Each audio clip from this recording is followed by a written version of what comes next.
మద్యం కుంభకోణం కేసులో అరెస్టైన వైసీపీ ఎంపీ మిథున్ రెడ్డికి రిమాండ్ ఖైదీ నెంబర్ 4196 కేటాయించారు. ఈ కేసులో ఆగస్టు 1 వరకు రిమాండ్ విధించింది విజయవాడ ఏసీబీ కోర్టు. దీంతో ఆయన్ను రాజమండ్రి కేంద్ర కారాగారంలో ఉంచారు అధికారులు. దీంతో ఆయన జైల్లో ప్రత్యేక వసతులు కల్పించాలంటూ విజయవాడ ఏసీబీ కోర్టులో 2 వేర్వేరు పిటిషన్లు దాఖలు చేశారు. అల్పాహారం సహా 3 పూటల ఇంటి భోజనం, కిన్లే వాటర్ బాటిళ్లు, కొత్త పరుపుతో కూడిన మంచం, కొత్త దిండ్లు, వెస్టర్న్ కమోడ్ కలిగిన ప్రత్యేక గది కోరారు.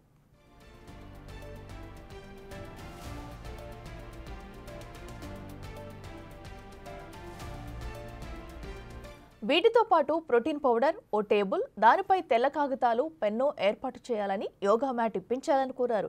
ఈ పిటిషన్లపై విజయవాడ ఏసీబీ న్యాయస్థానం సోమవారం విచారణ జరిపింది. వాటిపై అభ్యంతరాలుంటే చెప్పాలని రాజమహేంద్రవరం కేంద్ర కారాగారం సూపరింటెండెంట్ను ఆదేశించింది. ఇవాళ నేరుగా కోర్టులో హాజరై అభ్యంతరాలు చెప్పాలని నిర్దేశించింది.